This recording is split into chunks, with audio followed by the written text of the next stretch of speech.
Elagabalus, Rome's trans emperor, who was a massive pervert that apparently appointed the officials around him based on the size of their dong.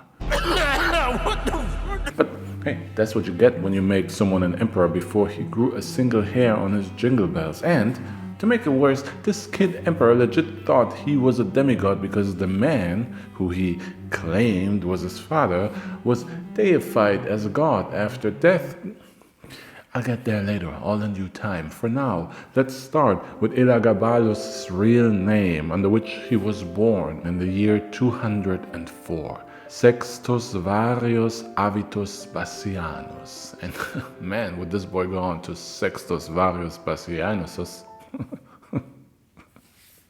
Okay, I swear this is a mature video, but this joke was just low-hanging fruit, man. Too easy, straight up alley-oop. Run, 2-on-1, green to finish. The story of Elagabalus actually starts with his father, Emperor Caracalla. And if you don't know who Caracalla was, technically he was a Roman emperor, but Caracalla really considered himself the one and only Roman emperor. Hey, I'm sorry, mature video from here on out, okay? Caracalla didn't care about actually doing anything good for the people of Rome. He only cared about being part of the cool gang, which to him was the Roman army. He didn't care for the nobles, didn't care for the Senate, the aristocracy, only about the power and the perks that came with the title of being emperor. So much, in fact, that Caracalla murdered the co-emperor, his own brother, in front of their own mother so that he can rule alone. Okay, just another day in ancient Rome. But so, as the sole ruler, Caracalla also controlled the empire's money. And really, the Roman emperor is supposed to use that money for the good of the empire and its people, but since Caracalla was the one and only Roman emperor, he gave all that money to his military bros, so they like him more and he's popular amongst the cool kids, the real men that actually built the Roman Empire. And for the love and wealth of his bros, Caracalla bled the empire's finances dry. Not figuratively, he literally raised taxes on normal folks just to raise the wages of the military bros, like, tell them to bring me my money.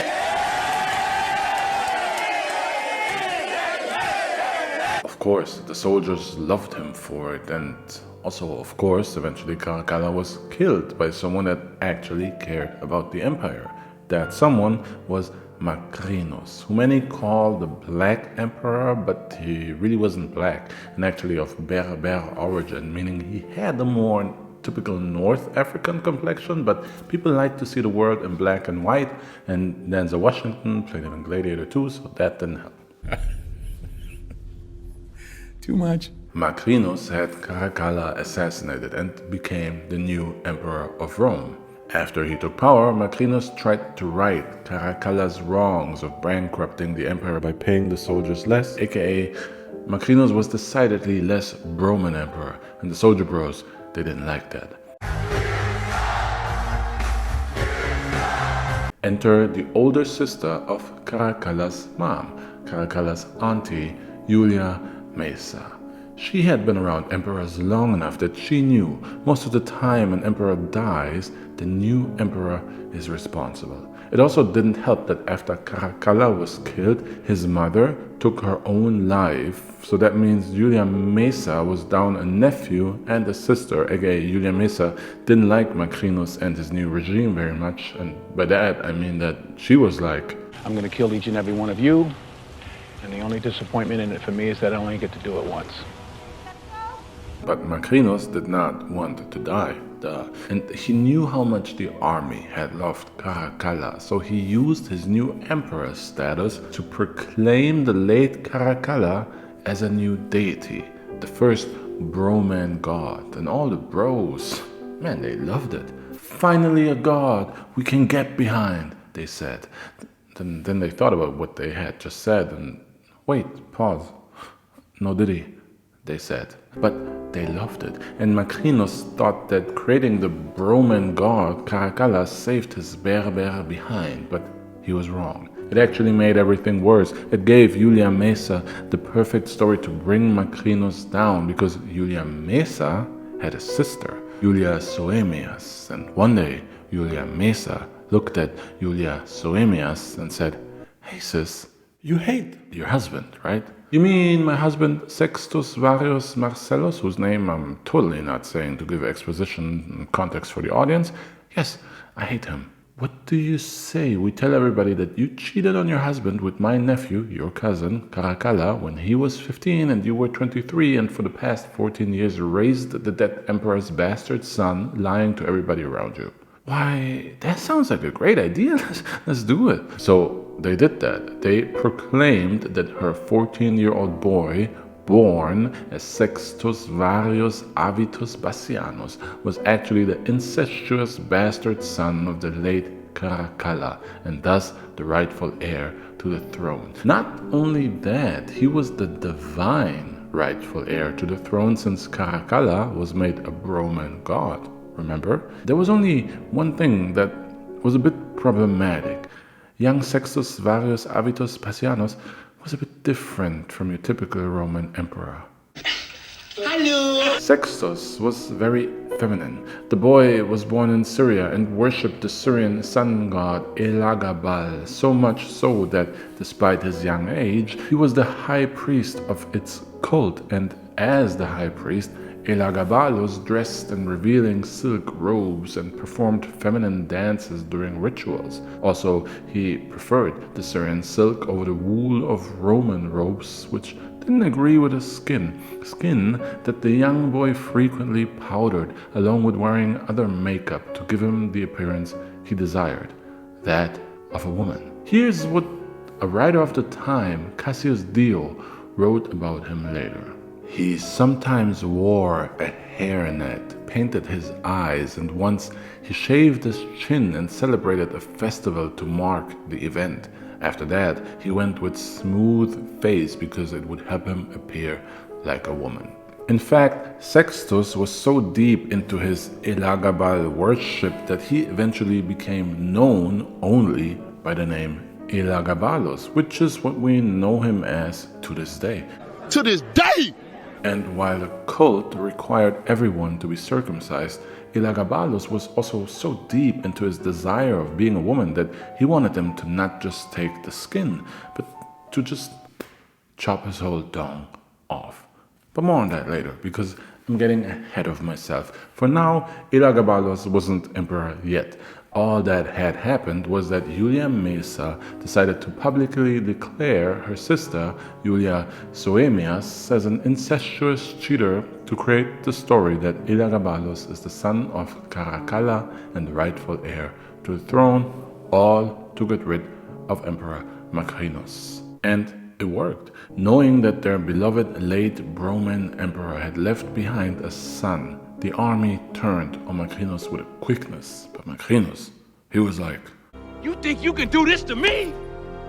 but it turns out that yes, they could do this to him, and they killed him. In June 218, after just 1 year of reign, Emperor Macrinus died. The emperor was dead, and so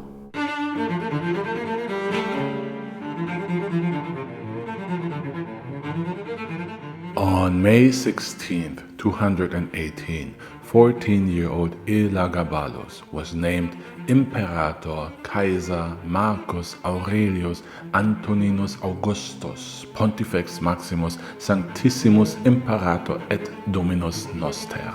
Yeah, we'll stick to Elagabalus. At this point, Elagabalus was the youngest emperor Rome ever had, and the fabricated story of him being the son of Caracalla was pushed to the point that it became fact. And to be honest, even today, we really can't be sure if he was Caracalla's son or not, because let's be honest, in ancient Rome, much weirder things have happened than a 15-year-old soon-to-be emperor impregnating his 23-year-old cousin and her keeping the boy's real father a secret. And at the end of the day, there's a reason history is composed of the words his and story. The men in power often decided which story became fact, so this story became fact. Except this time the mastermind behind it all were two women, Julia Maesa and Julia Soaemias. And young Elagabalus, he knew he owed everything to his mother and grandmother, so once he was emperor of Rome, he did something unheard of. He gave his grandma and his mom senatorial titles, making them the first women ever to be allowed in the Roman Senate, and two of the very few women whose faces were found on coins. Now, if this sounds like they basically controlled the young emperor, I see how you would think that, because other Roman women definitely pulled the strings of emperors from behind the scenes, but in this case, no. Elagabalus could not be controlled because he simply did not care what anyone thought of him. The Roman religion, Don't care. gender roles, Still don't care. duties and tradition. I don't care. After he was declared emperor and on his way to Rome for the first time, Elagabalus sent a large painting depicting him wearing his feminine Syrian robes ahead, so that the painting is, by his orders, hung over the statue of Victoria in the Senate, and the senators would have to get used to seeing his face upon a female body while praying to him, in the Syrian fashion as they were praying to Victoria. Elagabalus also brought the Syrian sun god Elagabal to Rome with him.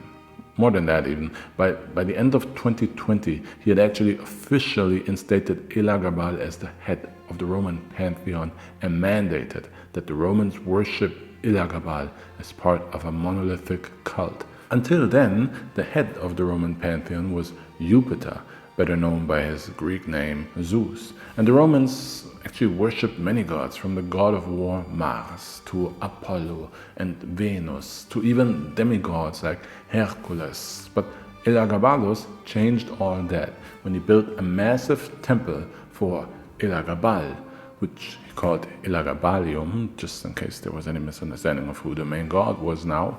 And at the center of that temple was a black conical meteorite, a rock that was the main object of worship in the cult of Elagabal, because they believed the rock was sent from heaven. And on top of that, the new young emperor had all sacred relics from Roman gods and their temples brought into the Elagabalium, so that whenever anybody worships any other god, they must do so in the presence of the sun god Elagabal.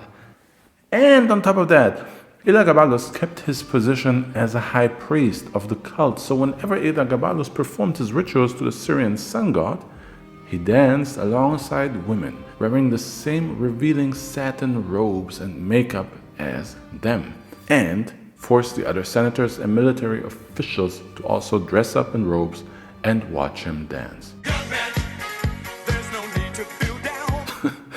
To be honest, I find this hilarious, but to the Romans, this was Unforgivable. Now, remember that we're talking about a 14, 15-year-old boy here. So his grandmother Julia Maesa was worried. More powerful emperors had been killed for less, and despite the emperor holding absolute power in Rome, Elagabalus wouldn't be the first to find out how little that means once the Senate wants you dead. So Julia Maesa tried to smooth everything over by making Elagabalus marry a good Roman woman from a good traditional family, Julia Cornelia Paula. And Elagabalus did.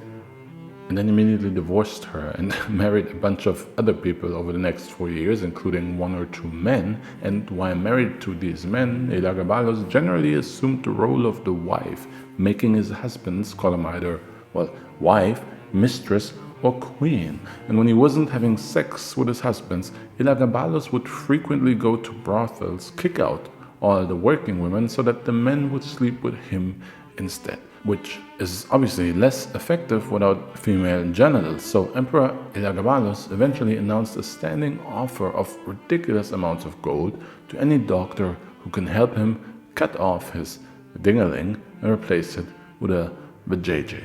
Everything the position of the Roman emperor stood for, Elagabalus crapped all over it. And it's not like he was particularly good at the administrative part of the job either. Dude, we're talking about a boy in his puberty. This kid was too busy busting nuts, both passively and actively. He couldn't care less about ruling an empire. I'm losing it.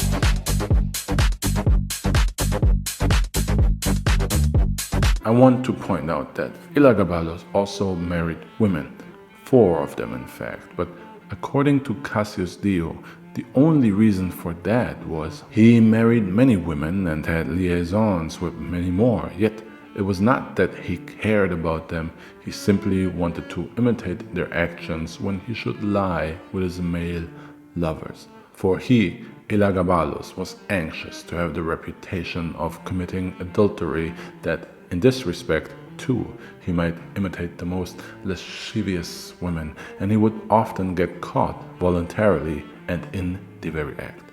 Then, for his conduct, he would be brutally abused by his husband and would be beaten so that he had black eyes. His affection for this husband was no light inclination, but a serious matter and a firmly fixed passion, so much so that he did not become vexed at any such harsh treatment, but on the contrary, loved him the more for it, and actually wished to appoint him Kaiser.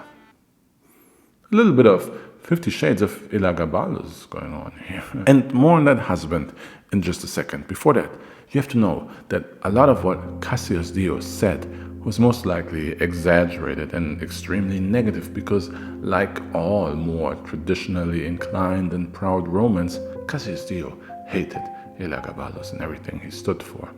But again, on that, I'll also go into more detail at the end of the video. Whether Elagabalus enjoyed sleeping with women or not is, I believe, absolutely irrelevant. What is relevant is that even when sleeping with women, he managed to piss people off.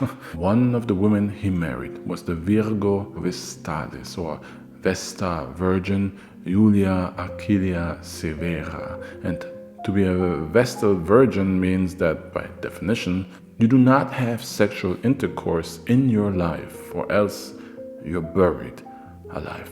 But when Elagabalus married this Vestal Virgin, he made it publicly known that he believed her and him would have many godlike children. And by my understanding of how children are made, that meant that Vestal Virgin Julia could basically start looking for a comfortable coffin. And also, what's up with the name Julia in this video?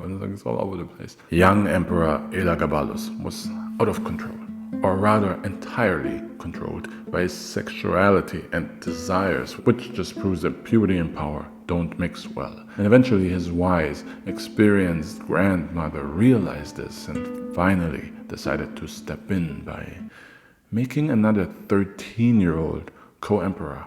Does that, when you hear yourself say that, does that sound like it makes sense? Does it sound like it makes sense? Yeah, I'm not kidding. Once the writing was on the wall that Elagabalus is definitely about to get got, Julia Maesa looked at one of her other sisters, another Julia. This one, Julia Avita Mamai. And Julia Maesa was like, "So, Julia, you and your husband, how are things?" But this sister wasn't down with being painted as another incestuous cheater, so they switched up the game plan a little bit. Grandma Julia Maesa leaned on her grandson Elagabalus a little bit and made him appoint her sister Julia Avita Mamai's son, Alexander Severus, as co-emperor. And seriously, these Julias and the names in general are getting out of control. So, quick overview. Caracalla was the son of Julia Domna. When he died, Julia Domna took her own life. Julia Domna's sister, Julia Maesa, wanted revenge against Caracalla's murderer and new emperor, Macrinus. So Julia Maesa asked her sister Julia Soaemias, who was married to Sextus Varius Marcellus, to tell everybody that her boy is actually Caracalla's son. This boy then became known as Elagabalus. Elagabalus becomes emperor, and eventually Julia Maesa realizes that he is absolutely crapping the bed and is about to be killed. So in order for her bloodline to stay in power, she makes Elagabalus appoint the 13-year-old son of her other sister, Julia Avita Mamai, as his co-emperor. So now, this son, Alexander Severus, was about to become co-emperor of Rome. How Grandma got Elagabalus to do that, nobody knows exactly. All we know is that Rome now had a new co-emperor, and everybody that hated Elagabalus, which was everybody that had anything to say, found new hope in co-emperor Alexander. This was a calculated chess move by Julia Maesa, because Alexander was a modest, grounded kid, traditional and very much in line with the typical Roman values and idea of masculinity, as much as you can call a 13-year-old masculine, but you get me. Julia Maesa knew that all those who wanted Elagabalus dead would need another candidate for the title of emperor, and by providing them with Alexander, she made sure her bloodline stayed in power. They're gonna need to send in the National Guard or f***ing SWAT team, because I ain't going nowhere! And Grandma Mesa was cold, man. The lady was playing everybody like a fiddle. Meanwhile, Elagabalus was also playing everybody like a fiddle, except that by everybody I mean his male lovers, and by fiddle I mean their. One of young Elagabalus's more prominent lovers was Aurelius Zoticus, and I'll use the words of old Cassius Dio, who was there at the time, not there with them, but who was in Rome at the time, to describe that situation to you. This Aurelius had a body that was beautiful all over, as if ready for a gymnastic contest, and he surpassed everybody in the size of his private parts. The fact was reported to the emperor by those who were on the lookout for such features, and the man was suddenly snatched away from the games and taken to Rome, accompanied by an immense procession larger than Abgarus had in the reign of Severus or Tiridates in that of Nero. He was appointed cubicularius before he had been even seen by the emperor, and entered the palace the center of a great glare of lights. Elagabalus, on seeing him, rose with modesty. The newcomer addressed him as was usual, "My lord, emperor, hail!"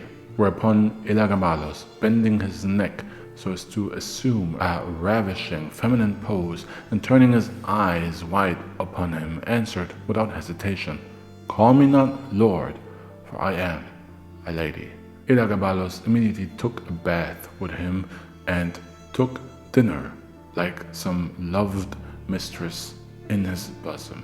Note that at this point in the year 221, 17-year-old Elagabalus was married to Heracles, an ex-slave and chariot driver, so we have the new supposedly well-endowed lover Aurelius Zoticus and husband Heracles. You with me? Good. Let's keep reading what Dio had to say about that. Heracles began to fear that Zoticus would bring the emperor into a greater state of subjection than he himself was able to effect, and that he might suffer some terrible fate at his hands, as often happens in the case of rival lovers. Therefore, he had the wine-bearers, who were well disposed to him, administer some drug that abated the visitor's ferocity. And so Zoticus, after a whole night of embarrassment, being unable to secure an erection, was deprived of all that he had obtained, and was driven out of the palace, out of Rome, and later out of the remainder of Italy, and this saved his life.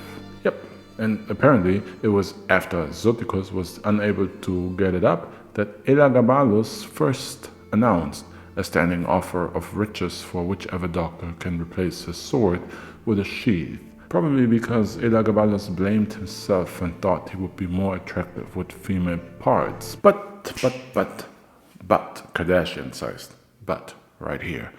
The exact time frame of when Elagabalus wanted a sex change is unknown, as is if he really even wanted that.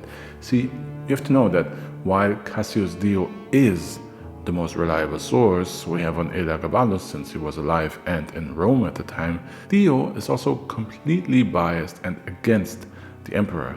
Sure, his words hold more weight than what any of us say thousands of years later, but the job of a historian writer in Rome at the time was to entertain as much as it was to educate. And at that time, the best entertainment was bad-mouthing the emperor and spreading rumors about him, especially if the emperor was as unpopular as Elagabalus and had such a wild sexual private life.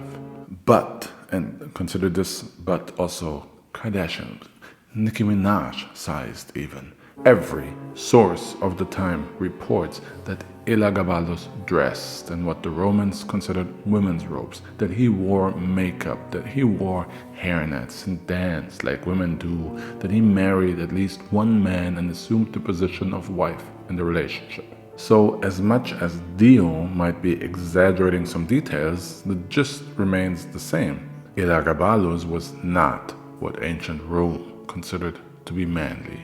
Whether or not that means Elagabalus was a trans emperor by today's understanding of the word, I leave that for all of you to interpret in the comments, but the Romans interpreted Elagabalus as follows. He must die! Just less cringe than that. They were fed up with all of Elagabalus. He disrespected and dismantled their religion. He didn't take care of the empire, nor did he respect his duties, and he slept with men while assuming the female submissive role and dressed in the immoral and barbaric fashion of the foreigners. And note that the term barbaric back then was basically meant for anyone and anything that was foreign and not Roman culture. All of these negatives were infinitely amplified with the traditional Roman boy Alexander sitting by Elagabalus' side as co-emperor. It just made the reality of Elagabalus harder and harder to accept, and of course Elagabalus noticed that, and he couldn't accept the fact that the Roman people were secretly wishing for his death and for Alexander to take the throne, because at this point Elagabalus had developed a taste for the power his position gave him. This boy was not just some innocent, horny teenager anymore. He once had a man executed just so that he could later marry his wife. Elagabalus was consumed by his lust and not willing to give up the power that enabled him to live for it so freely. So, just like his father before him, Elagabalus tried to have the co-emperor killed. But don't forget about Grandma Julia Maesa. Grandma was one step ahead of him, and she and Alexander's mother made sure that the co-emperor was never alone with Elagabalus' people, that he never accepts any of the emperor's gifts and only eats meals approved by his mother and grandmother.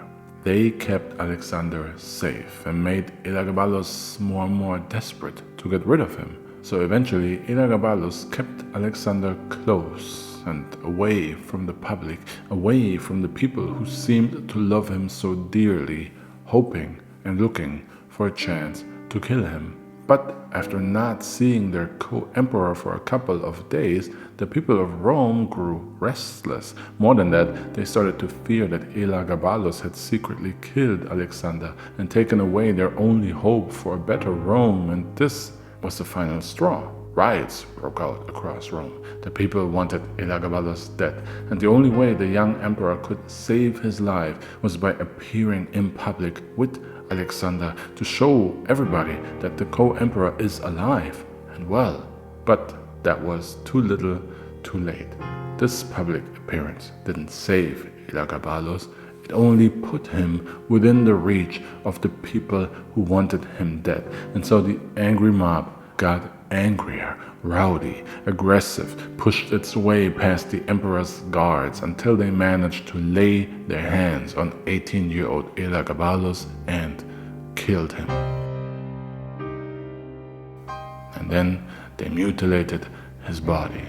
Then they killed his mother, and they didn't stop the killing until they killed all those closely associated with Elagabalus, including his husband Eocles, whose body was also mutilated. After Elagabalus' death, Alexander became the sole emperor of Rome, and all of Elagabalus' religious decrees were reversed, as God's rock of worship was sent back to the lands it came from, Women were banned from attending meetings of the Senate, and Elagabalus' face on statues and art was replaced with the face of Alexander, while the name Elagabalus was erased from as many historical records as possible, so that Emperor Elagabalus is not only dead, but no memory of his reign ever remains. And yet, here we are talking about him. Thank you for watching the video. Let me know your opinions in the comments below, and I'll see you in the next one.